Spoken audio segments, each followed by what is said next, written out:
Donc ce que je vous propose, c'est de vous faire une petite présentation, puis justement de laisser une place aussi aux questions, dans un deuxième temps. Une demi-heure autour des questions, mais cette présentation elle est plus orientée pour les personnes qui ne connaissent pas grand-chose en fait. Voilà. Donc, étant donné qu'a priori, on est dans une audience un peu avertie, il y a peut-être des passages sur lesquels je ne resterai pas trop longtemps. Voilà, je resterai pas trop longtemps. Ce qu'on va voir en fait, c'est les différentes bandes, la propagation des ondes ELF, VLF, voir un petit peu ce qui se passe sur ces bandes. Et on va parler de certains signaux naturels, notamment les tweets, les sphériques, les résonances de Schumann. On parlera aussi des éruptions volcaniques, des sifflements, qu'on appelle des whistlers, les perturbations ionosphériques à début brusque, et puis l'écoute des météores. Et je parlerai également du matériel, c'est-à-dire comment on peut écouter et avec quel type de logiciel on peut regarder tout ça. Et puis on aura un échange autour des questions. Donc là, c'est une petite vidéo qui explique ce qu'est en ondes électromagnétiques. Elle ne fonctionne pas du tout cette radio. Il doit y avoir des mauvaises ondes dans l'air. Oui, c'est sûrement à cause des ondes, mais pas n'importe lesquelles. Ta radio fonctionne grâce aux ondes électromagnétiques. Ton smartphone ou ton micro-ondes utilisent eux aussi ces ondes. Elles composent même la lumière visible et te permettent de voir le monde en couleur. D'accord, mais il y a bien quelque chose qui les différencie, toutes ces ondes. Effectivement, les ondes électromagnétiques se propagent sous la forme d'une succession de petites vagues, des oscillations. Ce qui change entre les ondes de ton téléphone et celles reçues par ta radio, par exemple, c'est le nombre d'oscillations en une seconde, la fréquence. Elle se mesure en hertz. Regarde, toutes ces ondes sont classées en fonction de leur fréquence sur ce qu'on appelle le spectre électromagnétique. Dans la partie des fréquences les plus basses, entre quelques kilohertz et 300 gigahertz, c'est-à-dire 300 milliards d'oscillations par seconde, il y a les ondes radio. C'est là qu'on retrouve les ondes reçues par ton poste radio, celles de ta télévision ou encore celles de ton téléphone. Au-delà de 300 GHz, il y a la lumière visible, avec toutes les couleurs de l'arc-en-ciel. Et à l'autre bout du spectre, il y a par exemple les rayons ultraviolets ou encore les rayons X. Tu sais, ce sont les ondes utilisées pour faire des radiographies du corps humain. Compris. En attendant, je ne capte toujours rien. Peut-être que les ondes n'arrivent pas jusqu'à moi ? C'est une bonne piste. En fait, les ondes électromagnétiques se propagent un peu comme les ondes à la surface de l'eau après avoir jeté un caillou. Mais au lieu de former des cercles, les ondes se propagent sous la forme de sphères et se déplacent à la vitesse de la lumière, c'est-à-dire à 300 000 km par seconde. Et puis, elles parcourent des distances plus ou moins longues. Les ondes, avec une fréquence élevée, se propagent moins loin, car elles ont tendance à s'atténuer plus vite avec la distance parcourue et en fonction de l'environnement traversé. Si je reprends l'ensemble du spectre, les ondes radio ont plutôt des petites fréquences. Elles doivent donc se déplacer loin. Bien vu. Il existe des ondes radio basse fréquence qui sont utilisées dans les sous-marins pour communiquer avec leur base sur Terre, par exemple. Il y a aussi la radio AM, qui comprend entre autres les grandes ondes, autrefois très utilisées par les stations de radio.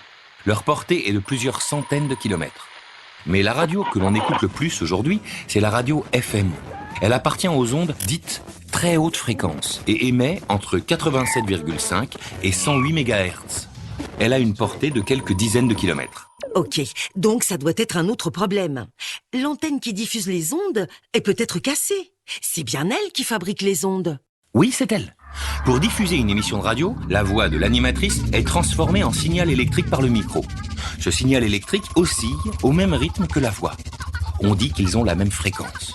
Le problème, c'est que cette fréquence est trop basse pour que le signal soit transmis sous forme d'ondes électromagnétiques. On fabrique donc un signal électrique alternatif très haute fréquence, transmis à l'antenne, pour qu'elle émette d'abord une onde porteuse.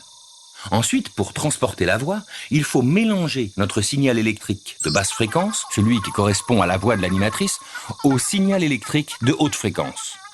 Et il existe plusieurs façons de faire. Lesquelles ? C'est les radios AM et FM, c'est ça ? C'est cela. Pour la radio AM, on change l'amplitude, c'est-à-dire la hauteur des oscillations du signal électrique en fonction du signal de la voix. On dit que l'onde porteuse est modulée en amplitude. Pour la radio FM, on change la fréquence, c'est-à-dire le nombre d'oscillations par seconde du signal électrique en fonction du signal de la voix. on obtient une onde porteuse modulée en fréquence. La modulation en fréquence est beaucoup plus fiable. Il y aura moins de grésillements qu'avec la modulation d'amplitude. Dans les deux cas, l'antenne émet donc une onde électromagnétique modulée qui se propage jusqu'à une antenne réceptrice, comme celle de ton poste radio. Et ensuite, elle fait le travail inverse de l'antenne émettrice. Elle transforme l'onde électromagnétique en signal électrique. Ce dernier est démodulé, soit en amplitude, soit en fréquence, puis transformé en son par les enceintes. On commence la journée ensemble, on vous tient. Waouh, ça marche! En fait, j'étais sur la mauvaise fréquence. Débat, voyage, 2 heures pour prendre le pouls du monde. Donc en fait, on a déjà vu ce que c'était qu'une onde. Bienvenue à ceux qui nous rejoignent un instant. Donc en fait, on vient de voir un petit peu la définition d'une onde électromagnétique, ce qu'elle était. Je vais revenir un petit peu dessus. Alors en fait, pourquoi je vous parle de ça, c'est qu'en réalité, on va s'intéresser aujourd'hui aux ondes qui sont plutôt de très grande longueur d'onde. C'est en fait des fréquences très très basses. Celles dont on parlait tout à l'heure, ils servent notamment à la communication avec les sous-marins, puisqu'en fait, les sous-marins sont dans l'eau et les ondes de fréquence élevée ne pénètrent pas dans l'eau. Même les ondes très très basses de communication avec les sous-marins, on arrive à communiquer à des profondeurs de 400 mètres, mais guère plus, on ne peut pas aller à 3000 mètres sous l'eau. Alors, déjà, une onde, comme vous avez vu, elle se propage. Elle se propage avec une certaine vitesse. Et en fait, sa vitesse va dépendre du milieu dans lequel elle se propage. Et ce n'est pas la même chose pour une onde acoustique et une onde électromagnétique. Ce que je veux bien vous faire comprendre là maintenant, c'est que quand on parle d'une onde à 17 kHz, par exemple, donc 17 kHz c'est 17 000 Hz, c'est une oscillation. Et cette oscillation, en fait, c'est une oscillation de quoi ? Quand on est sur une onde acoustique, c'est une pression, une sorte de pression atmosphérique, donc c'est la pression qui va varier. Par contre, quand c'est une onde électromagnétique, ce n'est pas une pression. C'est un champ électrique et un champ magnétique ensemble qui va être transporté à la vitesse de la lumière. On a donc en fait deux vitesses différentes. On a, vous voyez la vitesse de l'onde acoustique qui est de 344 mètres par seconde, à ne pas confondre justement avec la vitesse de la lumière qui est un petit peu en dessous de 300 000 mètres par seconde, de 300 millions de mètres par seconde, 300 000 km par seconde. Donc en fait, c'est deux choses différentes. Alors il peut y avoir une relation entre ces deux choses. On le verra, notamment dans les très basses fréquences, lorsque il y a des mouvements, par exemple le mouvement d'une abeille. Vous pouvez fermer si vous entendez pas. L'aile d'une abeille, par exemple, où tout mouvement dans l'air va faire bouger des particules chargées électriquement, et donc le mouvement de la pression atmosphérique, quelque part, donc le mouvement des charges électriques, va engendrer une onde électromagnétique. Donc des fois, on a des passerelles entre un son qui est du domaine acoustique avec une onde électromagnétique. C'est assez intéressant. Donc, l'onde est caractérisée, comme on l'a vu, par une oscillation qui va parcourir une certaine distance pendant une seconde. Donc, effectivement, une onde à haute fréquence, eh bien, en une seconde, ça aura parcouru énormément de chemin. Et ce qui caractérise ce qu'on appelle la longueur d'onde, c'est, il y a une formule qui vous le donne, c'est la vitesse dans le milieu de l'onde électromagnétique ou de l'onde acoustique. Vous appliquez selon que vous parlez d'onde acoustique ou d'onde électromagnétique, avec la fréquence. Voilà. Alors en réalité, c'est pas tout à fait comme ça. On voit que ça dépend de paramètres qui sont la perméabilité et la permittivité. Donc c'est pas tout à fait cette valeur-là. Enfin, c'est pas tout à fait la vitesse de la lumière. C'est un petit peu différent. Ça dépend, parce qu'on n'est pas dans l'espace, on est dans l'air ambiant. Et c'est un air qui peut être humide. C'est pas forcément un air sec. C'est un air qui est pollué. Et donc la vitesse est légèrement différente. Alors, qu'est-ce qu'on trouve dans le spectre de fréquences qui nous intéresse aujourd'hui? Notamment, on va parler des 0 à 3 Hz. On trouve des ondes qui ont plus de 100 000 km. Ça veut dire que si on voudrait avoir une antenne presque parfaitement réglée, il faudrait avoir une antenne de 100 000 km. Donc c'est juste pas possible. Hein. Donc ça c'est assez difficile. Donc on y trouve notamment des champs magnétiques, des ondes, des bruits électromagnétiques naturels. On verra quelques exemples avec les résonances de Schumann qui viennent jusqu'à à peu près 3, 4, 5, jusqu'à 15 Hz à peu près. Entre 3 Hz et 30 Hz, on parle des ELF comme Extremely Low Frequency, et il s'agit notamment d'autres signaux naturels avec les résonances de Schumann. Ensuite, on monte sur une autre bande de fréquences de 30 Hz à 300 Hz, et là, on commence à voir les humains, c'est-à-dire pas seulement des signaux naturels, mais aussi des signaux humains, notamment avec ZEVS, qui est aujourd'hui, me semble-t-il, en tout cas de ce qu'on connaît, puisque les Chinois auraient peut-être un autre système maintenant, mais le système de communication à plus basse fréquence qui puisse exister, donc c'est le système russe, avec une fréquence d'émission à 82 Hz, ça veut dire une longueur d'onde de 3658 km. C'est énorme. Donc ça, c'est aujourd'hui le système russe qui communique avec les sous-marins russes. Nous, alors après, on va aller dans les ULF. Donc là, il y a encore d'autres phénomènes. Et ce qui nous intéresse plus particulièrement aujourd'hui, c'est les VLF. Et parce que les VLF, on a énormément de signaux naturels qui sont dus aux orages, aux éclairs, enfin, il y a beaucoup de choses. Mais pas que, on a aussi, c'est utilisé par la météorologie pour faire des mesures. On a des signaux horaires qui existent pour notamment tout ce qui est horloge commandée avec DCF 77. Les Allemands, par exemple, travaillent sur 77,5 kHz. C'est une fréquence qui inonde toute l'Europe jusqu'à l'Afrique du Nord et qui permet de piloter tout ce qui est horloge radiopilotée. On a également aussi des systèmes de positionnement pour les sous-marins et des systèmes de communication français avec les sous-marins également, qui sont en banlieue parisienne notamment.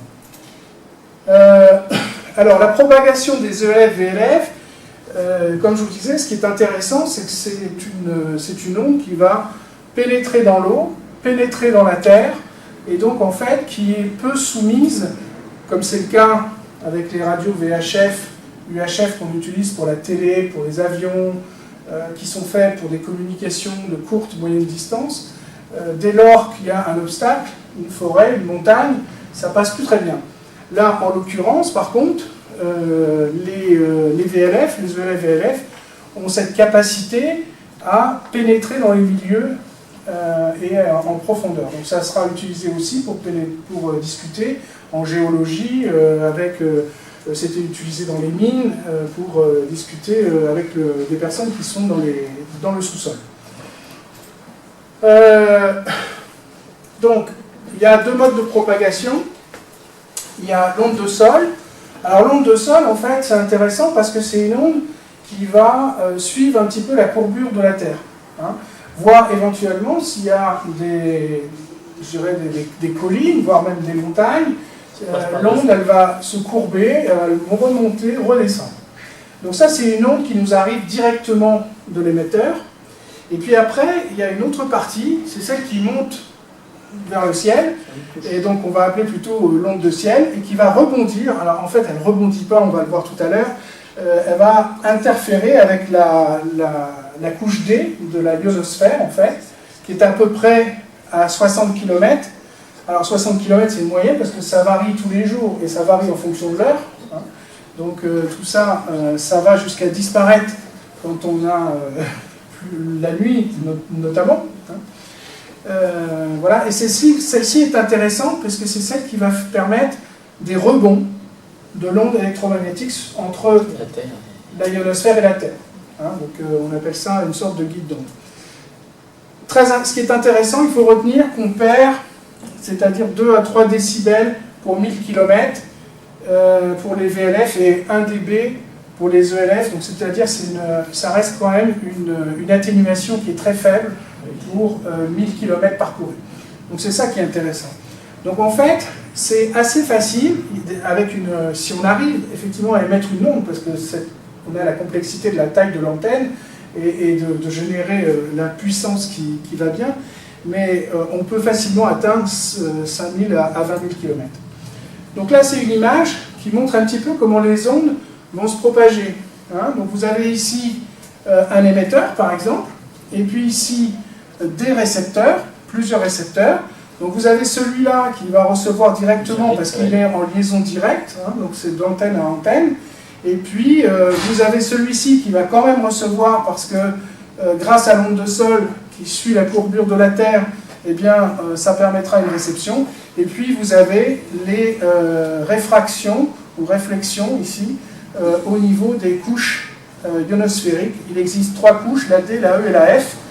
En ce qui nous concerne, pour les ondes de très basse fréquence, on est particulièrement intéressé par la couche D, qui se situe entre 50 et 80 km. En fait, ce qu'il faut savoir, elle s'étend jusqu'à 90 km, enfin 90 à 150. Ce qu'il faut savoir, c'est que ce n'est pas un miroir. Techniquement, dans notre tête, on peut imaginer que c'est un miroir et que l'onde, elle arrive comme ça et elle rebondit avec le même angle. Hein, on peut l'imaginer comme ça. Mais en réalité, c'est un gaz, c'est du gaz avec une multitude de composés. Et la composition de ces gaz change tout le temps. Et la ionisation des gaz change également en fonction des ultraviolets, des rayons X, des particules qui arrivent de partout. Et donc, en fait, ce qui va se passer, c'est que l'onde va changer de vitesse dans le milieu. Et son coefficient de réfraction va changer aussi. Donc, c'est-à-dire qu'en fait, elle va se courber, hein, elle va se courber légèrement, et puis, hop, repartir vers le bas. Et la courbure, elle est plus ou moins rapide, voire elle n'existe pas. Oui, parfois, ça va traverser. Donc, tout ça va être très variable en fonction de l'heure et, on va dire, des conditions météorologiques, c'est-à-dire surtout ce qui se passe au niveau du Soleil. Voilà. Alors, on va regarder tout à l'heure différents types de sons, parce qu'en fait, le but, c'est de vous faire écouter ces sons, vraiment vous faire écouter tout un tas de sons, il en existe bien plus, et on va se concentrer sur ceux qui sont sur les bandes assez basses, notamment les tweaks, qui donnent une sorte de gazouillis, les siffleurs, on va parler des whistlers, des siffleurs simples ou doubles. On va entendre également des enregistrements d'aurores boréales, qui sont très intéressantes, et éruptions solaires, vents solaires. Voilà, on va essayer de voyager dans tout ça. Alors les tweaks, sphériques tweaks, en fait, c'est lorsque vous avez un orage, et des orages, en fait, sur la Terre, il y en a tout le temps, constamment, 24 heures sur 24, il y a tout le temps des orages. Et lorsque vous avez un orage, la foudre va générer une onde électromagnétique qui va se propager autour de la Terre, mais qui va aussi rebondir, et je dirais qu'il va pénétrer dans la ionosphère à certaines altitudes de la ionosphère et redescendre sur Terre. Le truc, c'est dans la ionosphère, la vitesse de propagation, elle est différente entre le début de la ionosphère et le haut de la ionosphère. Donc les fréquences basses et les fréquences élevées ne vont pas arriver au même moment. C'est-à-dire qu'on génère une seule fréquence, et quand elles arrivent de l'autre côté, eh bien, elles n'arrivent pas au même moment. Et donc il y a un décalage de fréquence en fonction de la composition de l'onde qui a été émise. Alors, voici l'exemple d'un tweak. Donc en fait, vous avez ici le retour du signal qui est émis vers un éclair à une distance de 500 km. Parce que ce qui est enfin, ça c'est très facile, vous prenez des petits récepteurs, je vous les montrerai tout à l'heure, on peut en fabriquer ou en acheter, on peut entendre les orages, et on les entend à quelques centaines, 800 km. Quand vous avez un orage qui est dans le sud de la France, vous l'entendez comme s'il était à côté de chez vous. Hein, ça c'est clair, hein, puisque la propagation, on a peu de pertes. Hein. Et on va voir ici, donc ça c'est ce qu'on appelle les tweaks, et après on verra, on a une trace de siffleur ici.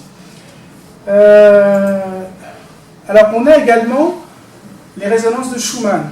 Alors les résonances de Schumann, c'est les orages qui sont sur Terre, ça génère tout un tas d'ondes constamment autour de la Terre qui se propagent comme ça, par rebond. Terre, ciel, terre, ciel, terre, ciel, ça rebondit comme ça. Et ça rebondit sur des fréquences qui sont très très basses, qui sont de l'ordre de quelques hertz. On va les voir ici. Donc là, c'est ici la Terre. Hein, et donc vous allez avoir un premier rebond qui va être la courbe rouge, donc qui rebondit comme ça. Après, vous allez avoir la verte. Voilà. Et vous allez avoir donc plusieurs ordres. Une fréquence fondamentale qui est de 7,83 Hz. Une deuxième qui est le double de la première. Et 3 fois et le double à peu près le triple de la première qui nous donne 20,3.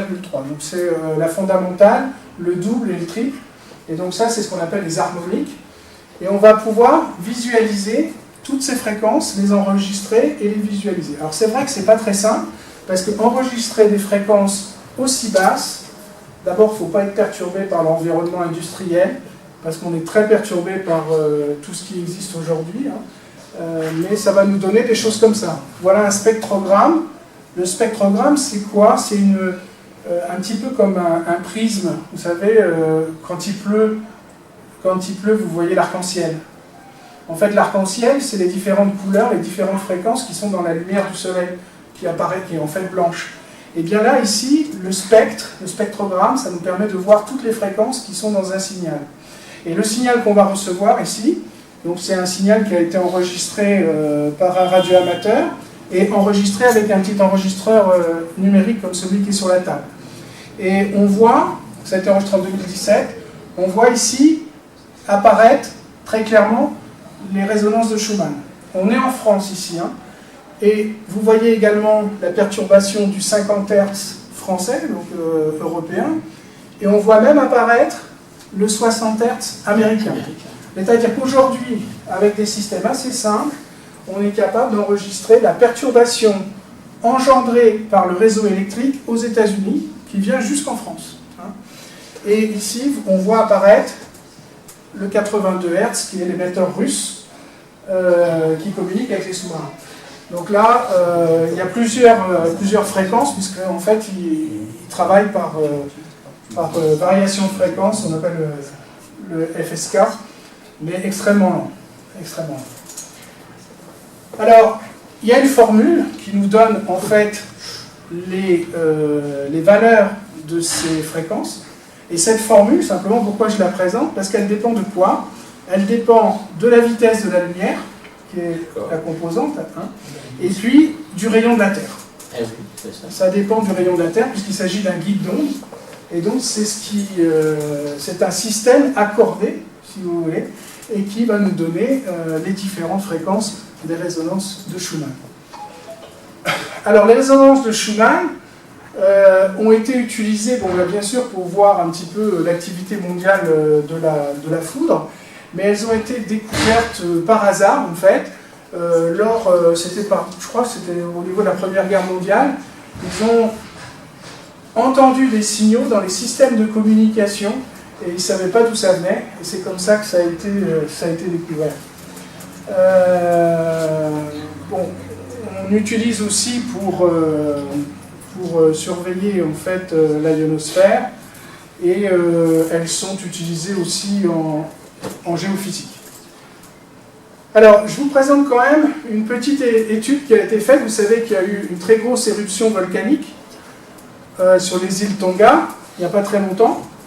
Hein, et ça, c'est un traitement qui a été fait par un copain qui est à l'université de Noisy-sur-Marne, enfin du côté de Marne-la-Vallée, là, en électronique.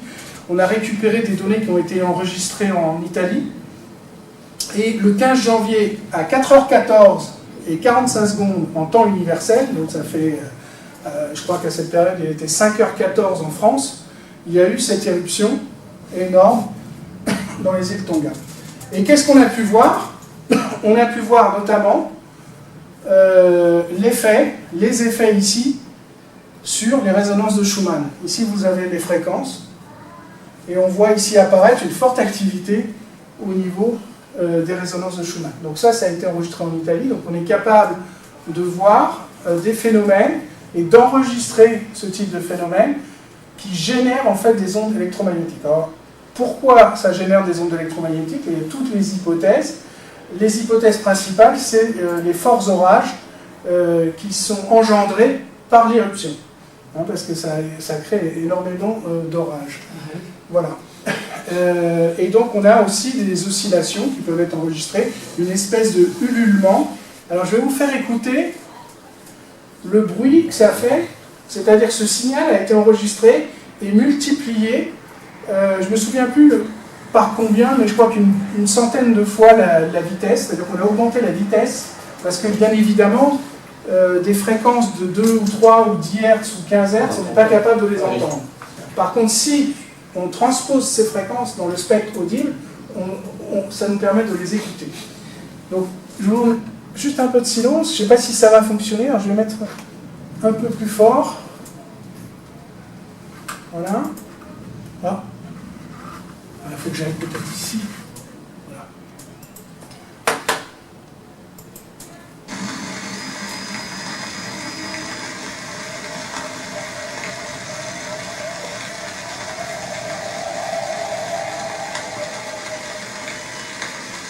Voilà. Alors les petits bits que vous entendez n'ont rien à voir. Hein. Ça c'est autre chose. Donc vous avez pu entendre, vous avez entendu ce son particulier. Eh bien en fait c'est la transcription phonique en fait de ce qui a été enregistré en Italie au moment de l'explosion, enfin de l'éruption des volcans à l'autre bout de la Terre. Donc ça, c'est des phénomènes que l'on peut facilement, qui sont à la portée de tout le monde. Hein. On peut enregistrer ça chez soi.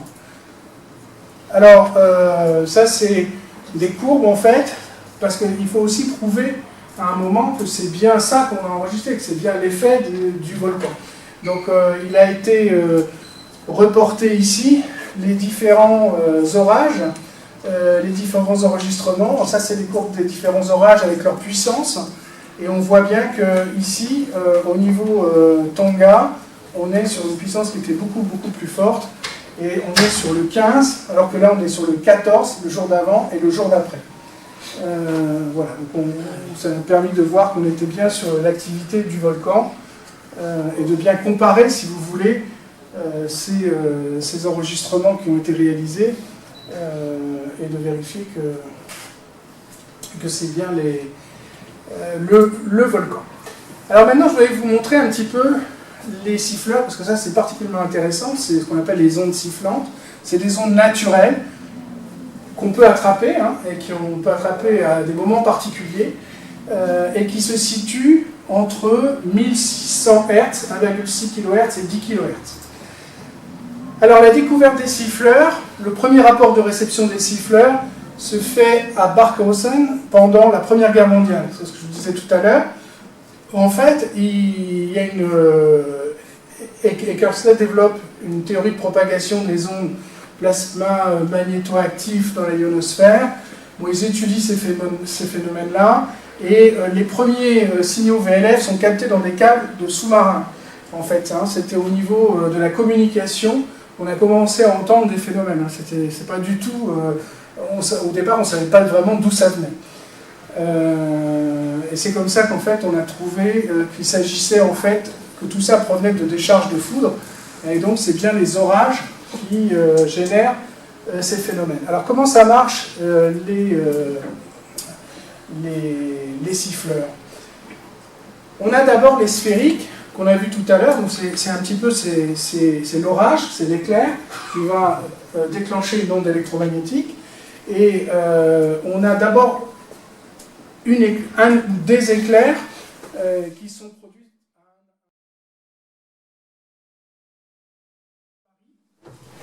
On a un orage qui se situe ici, on a la ionosphère qui se situe ici. En théorie, l'onde de l'orage, en fait, de l'éclair, elle devrait passer soit directement, soit rebondir. Hein. Mais il se trouve qu'on va en avoir certaines qui vont sortir. Et elles vont sortir et être véhiculées par une espèce de... On va représenter ça par un tuyau. Une espèce de tuyau, une espèce de gaine, qui est en fait les champs électromagnétiques de la Terre. Et donc on va pouvoir se déplacer ici, l'onde va se déplacer d'un hémisphère jusqu'à l'autre.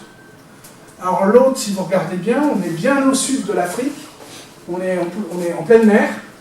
Alors on n'a pas trop de chance justement, parce que j'ai regardé, il y a rarement des orages dans cette zone-là. Mais bon, s'il y avait un orage là-bas, et si les conditions sont remplies, ça c'est ainsi, et bien dans ce cas-là, l'onde va revenir jusqu'à nous, et on pourrait enregistrer ces fameux sifflements que je vais vous montrer. Et il se trouve que quand ça arrive là, ça rebondit encore, ça repart ici. Et quand ça arrive là, ça rebondit, ça repart ici. Et ça peut faire comme ça 2, 3, 4. On a pu enregistrer jusqu'à plus de 12 fois ce genre d'aller-retour. Alors, il y a quand même une petite chose, la forme. Déjà, il y a un déclencheur. Le déclencheur, c'est l'orage, c'est l'éclair qui est assez puissant, avec des conditions magnétiques particulières qui font que l'onde va pouvoir sortir au-delà de la ionosphère. Alors pourquoi c'est courbé comme ça? Et pourquoi la courbure n'est pas la même? Eh bien parce que, en fait, c'est ce que je vous disais tout à l'heure, quand on va sortir ici, les basses fréquences se propagent plus lentement que les hautes fréquences. De telle sorte, en fait, que les hautes fréquences arrivent plus tôt au point final. Donc les hautes fréquences, elles sont en haut. Et les basses fréquences, elles sont en bas. Donc vous voyez que dans le temps, la fréquence élevée va arriver avant la basse fréquence. Et donc on a, au top départ, toutes les fréquences sont alignées.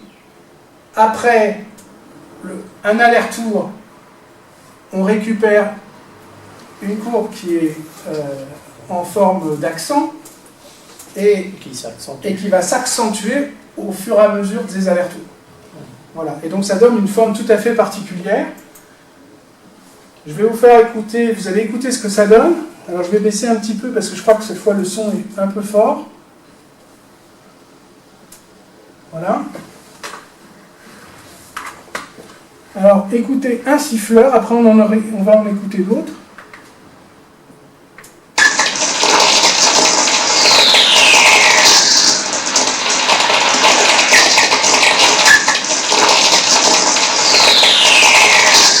C'est vraiment un son caractéristique.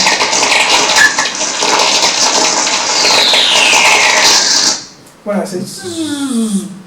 Voilà. Et donc ça, en fait, c'est produit par un phénomène qui est à la base l'éclair, qui pénètre au-delà de l'ionosphère, qui est transporté par les ondes magnétiques, enfin par le canal magnétique.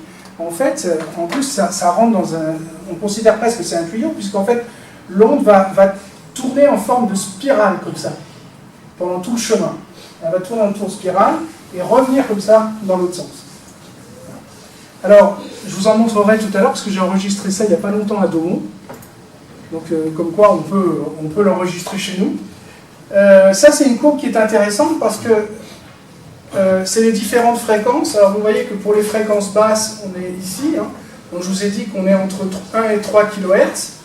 Donc nous, ce qui va nous intéresser, c'est ces deux courbes-là. Et vous voyez ici la latitude. Et ça, c'est 20 log de TP. C'est la puissance du signal que vous êtes capable... Enfin, c'est l'atténuation, on va dire. Hein. On va dire que c'est l'atténuation. Donc on peut dire que en dessous d'une latitude de 20 degrés, il n'y a plus beaucoup de chances d'enregistrer ce phénomène. Donc c'est un phénomène que vous allez pouvoir surtout enregistrer au niveau des pôles, parce qu'effectivement il y a une concentration des champs magnétiques. C'est d'ailleurs là où il y a les aurores boréales. Mais malgré tout, nous on est sur une position voilà, qui est à peu près ici, 25, 24, 28, ça dépend où on se situe, et on reste quand même, c'est accessible. C'est moins fréquent. En hauteur, non, en latitude, pas en longitude. La longitude, c'est est-ouest. Non, c'est la longitude. La latitude, c'est nord-sud. Voilà, c'est la latitude. Latitude, c'est la hauteur. Voilà. Alors, pourquoi ça descend jamais? Vous avez vu que ça descend jamais à des fréquences très basses, et parce qu'en fait, il y a un phénomène physique qu'on appelle la gyrofréquence, qui nous donne une fréquence de 1,4 MHz, qui est donnée par cette formule. Ça dépend de la charge de l'électron, du champ magnétique terrestre, hein, qui est ici présent sur Terre, et de la masse de l'électron. Et c'est cette gyrofréquence qui fixe la fréquence à la base de la ionosphère, donc qui diminue progressivement avec l'altitude du champ magnétique dès lors qu'on s'éloigne de la Terre. Et donc, on ne pourra pas avoir, si vous voulez, il est scientifiquement impossible d'obtenir des fréquences plus basses. On ne pourrait pas écouter ce phénomène à moins de 1,4 MHz. Alors, ce qui se passe ici, ça c'est la journée, c'est le soleil en fait. Hein, et vous avez ici, donc là c'est le côté jour, là c'est le côté terre. Et en fait, nos ondes ici, hein, elles vont se balader dans ces liaisons ici, en fait, hein, dans ces différentes liaisons entre l'hémisphère nord et l'hémisphère sud. Voilà. Alors, il faut que les conditions soient bonnes, il faut que l'énergie des sifflements, elle peut être réfléchie à travers le canal d'origine, puis réfléchie une nouvelle fois, c'est ce qu'on a dit. Il peut y avoir plusieurs échos, on appelle ça des échos-trains, hein, ça s'appelle comme ça. Et comme un écho, oui, un écho. Et à chaque fois qu'il y a une réflexion d'énergie, l'énergie va se disperser, enfin une dispersion d'énergie qui est due justement à cette variation de fréquence qui est fonction de la vitesse de propagation. La vitesse de propagation dépend du milieu, dépend du champ magnétique, dépend de la longueur d'onde, etc., etc. Donc tout ça fait que ça nous donne cet effet en accent. Alors là, vous voyez, on dit même que, bon là c'est extrêmement rare, on aurait pu observer jusqu'à une centaine de réflexions. Donc là c'est plutôt pas mal. Je vous fais écouter un double écho, maintenant.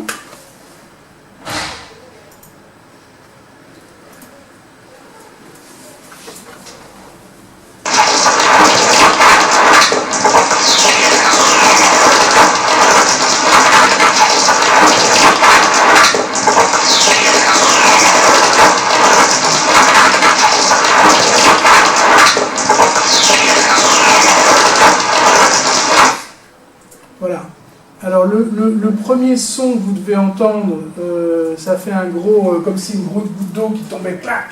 Ça doit être la foudre, en fait. Et après, derrière, vous entendez le premier retour et le deuxième retour. Ah, oui, c'est pas ça. Voilà. Exactement.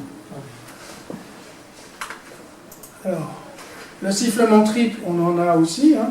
Donc, on le voit ici un petit peu sur l'écran. Hop là. Et là, on a ce qu'on appelle les sifflements nés, donc qui est dû justement à cette modification de forme qu'on a lors de la propagation à l'extérieur de la ionosphère. Hein. Donc on a une première forme d'accent, et puis ça se déforme de plus en plus sous forme de nez. Il y a une dispersion assez caractéristique. Bon, là, j'ai pas d'enregistrement de ça. Ça, par contre, je reviens, ça c'est ce que j'ai enregistré le 9 mai 2023, il n'y a pas très longtemps. C'était avant un orage, c'est à 23h heure locale. Et ici, on voit ici des petites traces. Voilà. Alors celui-là est un peu bizarre, hein. On va peut-être le mettre un peu de côté. C'est assez curieux cette allure. Mais là, on les a bien. Donc ils ne sont pas très marqués, ils ne sont pas très forts. Mais c'est intéressant de voir que même dans une situation où on est dans un environnement de ville, on arrive avec des petits moyens quand même à enregistrer ça. Alors, ici, on a d'autres exemples. Vous allez voir, vous allez écouter Enfin, je vous laisse écouter. Là, vous allez faire plusieurs petits enregistrements. Là, celui. Elle est là.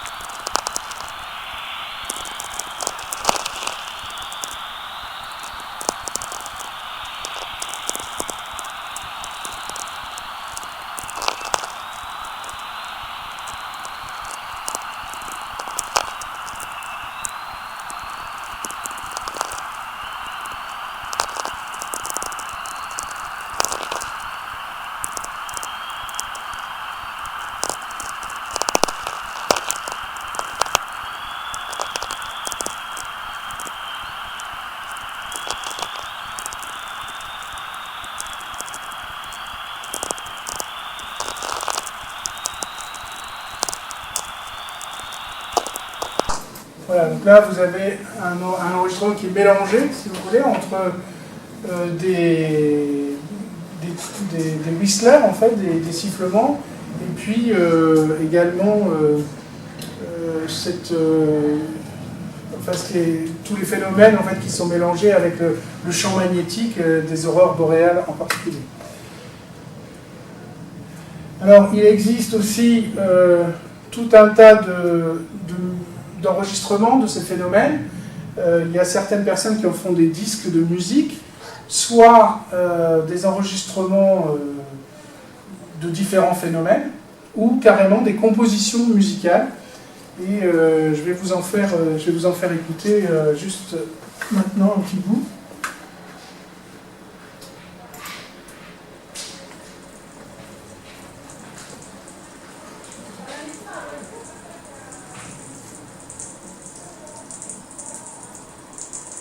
Parce que c'est pas forcément un bruit désagréable, on s'aperçoit que c'est même un bruit qui peut être reposant, sur des bruits blancs reposants, et mélangé avec la musique, c'est...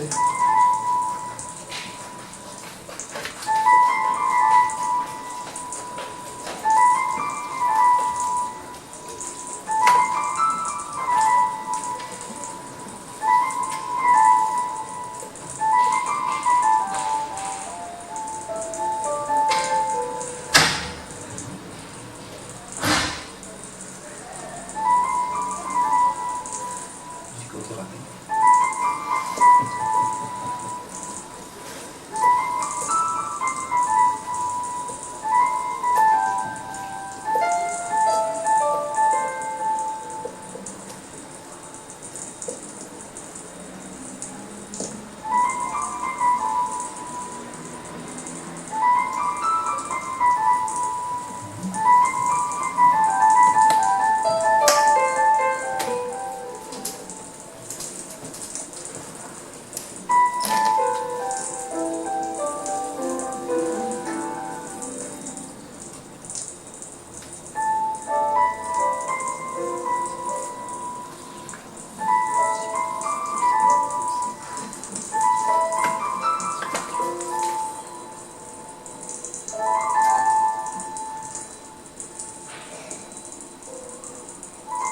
J'en ferai écouter d'autres également.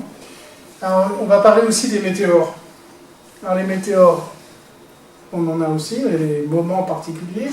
Au mois d'août, par exemple, autour du 10 au 14 août, il y a énormément de météores qui voyagent autour de notre Terre et qui pénètrent notre atmosphère et qui viennent s'écraser sur Terre. Et cela, est-ce qu'elles émettent une onde électromagnétique? That is the question. A priori, on pense plutôt à une perturbation électromagnétique de la ionosphère. Ça s'enregistre. Et notamment, c'est utilisé également pour localiser l'endroit où elle tombe.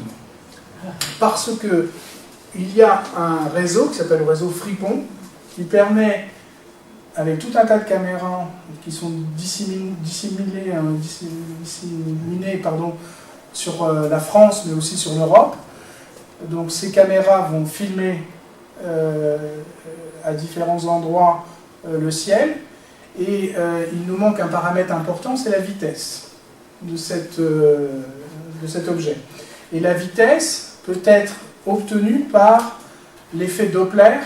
L'effet Doppler, vous savez, c'est un peu le radar, c'est qu'on envoie une onde électromagnétique, et elle est réfléchie par l'objet en mouvement, et elle subit une variation de fréquence qui correspond à sa vitesse. C'est le principe du radar.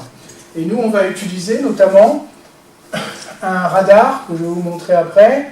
Je vais d'abord vous montrer la vidéo. On va utiliser un radar qui est le radar de Grave pour d'abord s'assurer qu'on a bien enregistré un météore, et aussi pour mesurer sa vitesse. Et avec des équations très complexes, ils arrivent, avec aussi les vents, parce qu'ils étudient, il y a les vents cisaillants à différents endroits, ils arrivent à localiser à peu près à 200 ou 300 mètres près où est tombée la météorite pour aller la chercher après. C'était ça. Alors, en fait, la ionosphère, elle bloque, elle renvoie, mais elle bloque aussi tous les phénomènes.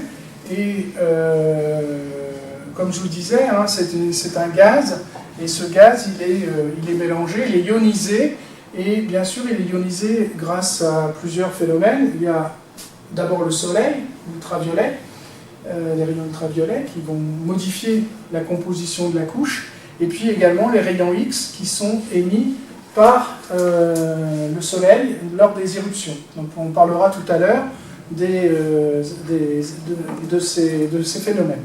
Il y a également les rayons gamma et l'entrée des météores dans l'atmosphère. Donc on pense, on est même certain, que en fait, ce qu'on va entendre, ce qu'on va voir, est dû à ces modifications de composition du gaz, de composition de la région D, qui génère aussi par frottement, on va dire, avec le bolide qui va rentrer, génère effectivement une onde électromagnétique qui est intéressante à écouter. Alors je vous présente cette vidéo qui est à la fois une image et un enregistrement qui a été réalisé avec un petit enregistreur comme ça, qui s'appelle le E202, que je vous montrerai tout à l'heure, qui permet d'aller en promenade dans la forêt, enfin plutôt dans les champs, et puis d'enregistrer ce que je vais vous montrer tout de suite. Donc là, je vous montre la vidéo, il s'agit d'un météore qui rentre sur Terre.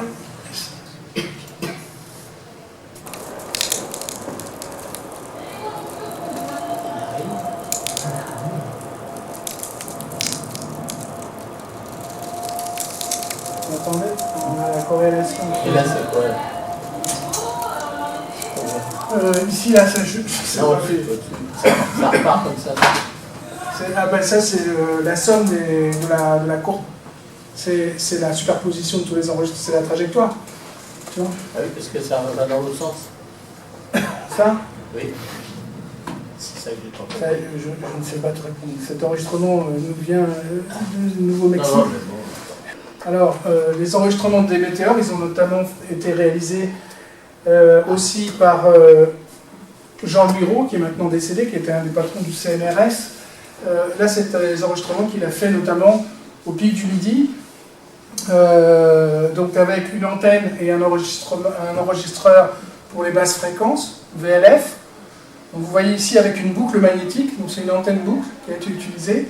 Et ici, c'est une antenne VHF, avec une réception VHF du radar de Grave, qui est situé pas loin de Dijon, qui est le plus gros radar européen anti-aérien, de surveillance de tout ce qui est aérien, satellite et objets volants, tout objet volant jusqu'au satellite et voir les planètes, parce que ça va très loin.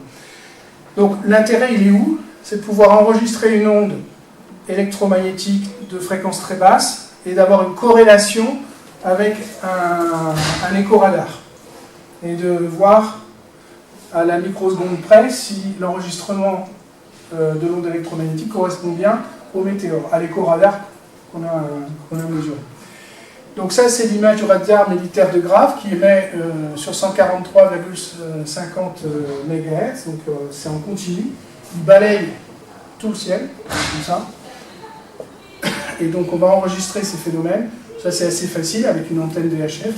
Et puis un système d'enregistrement et faire la corrélation des deux pour vérifier qu'on enregistre bien des météores. Donc le système, il est comme celui-ci.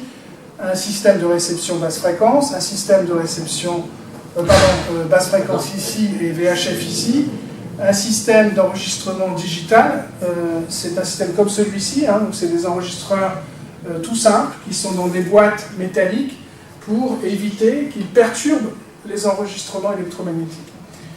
Mémorisation sur une SDK, sur une mémoire, et on va aller relire en fait les données un petit peu plus tard pour les analyser, mais pas en même temps, puisque les ordinateurs vont perturber l'enregistrement.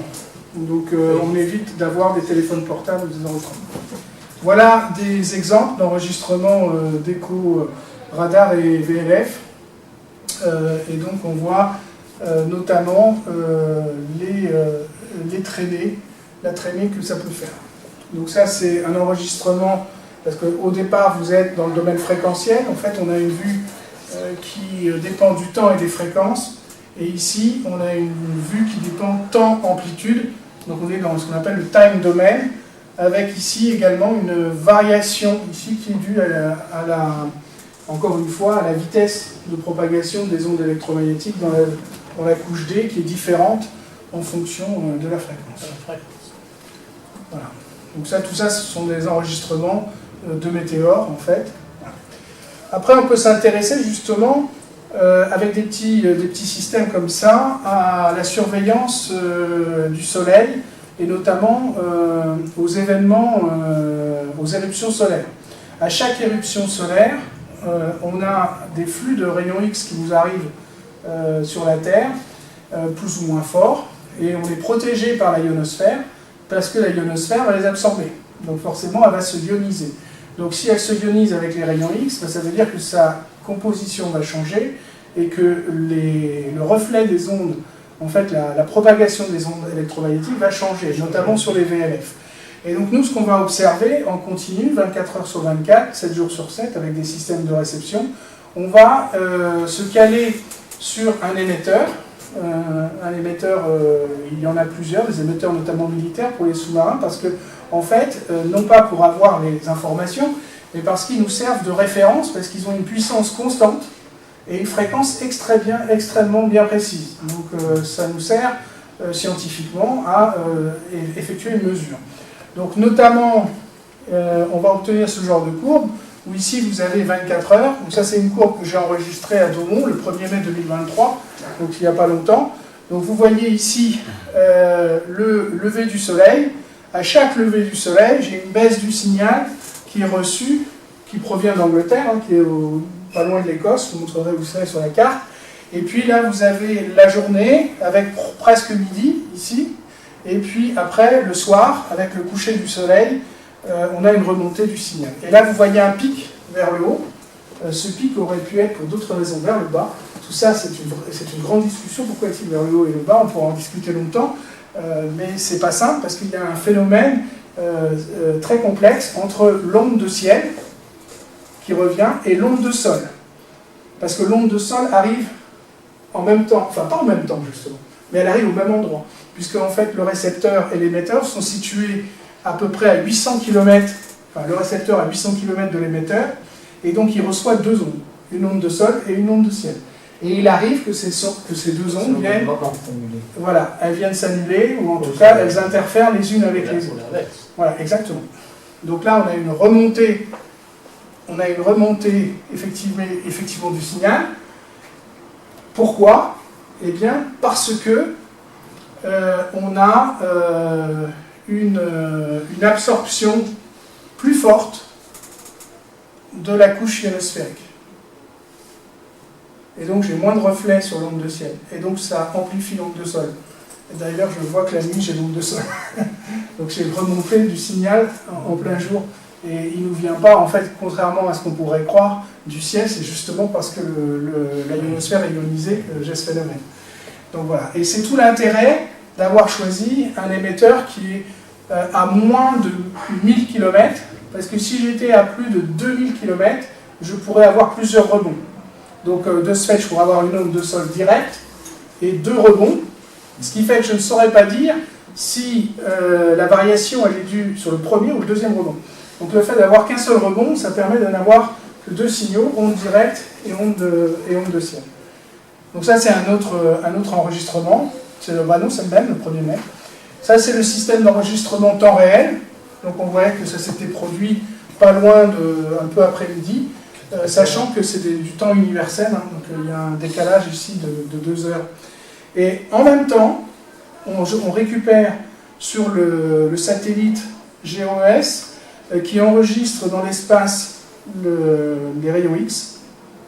Et on voit que les données qui nous renvoient effectivement un fort pic de rayons X mesuré dans l'espace, qui correspond pile poil donc au phénomène qu'on observe ici sur Terre.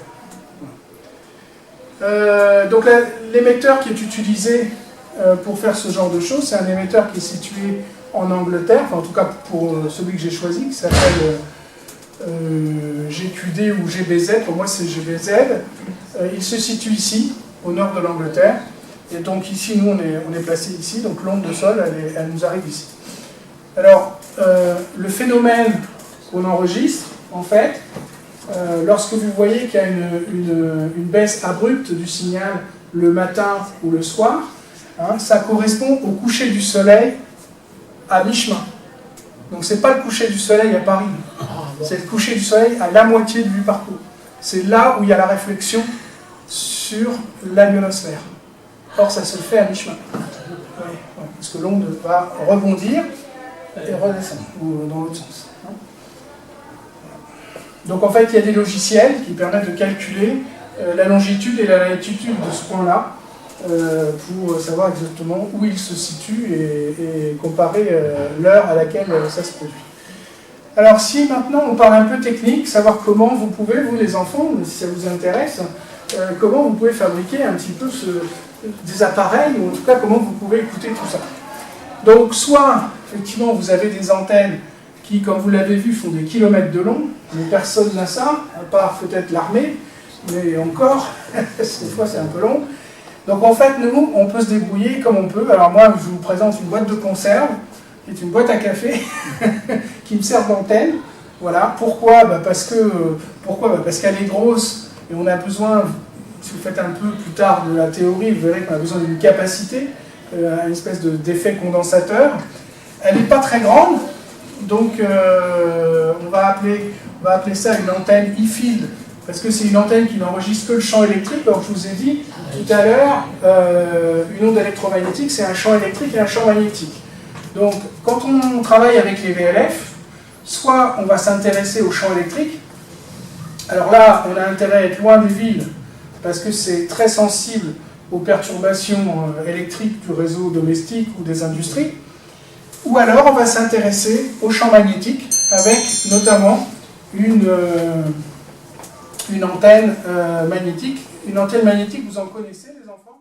Je sais pas si vous avez encore...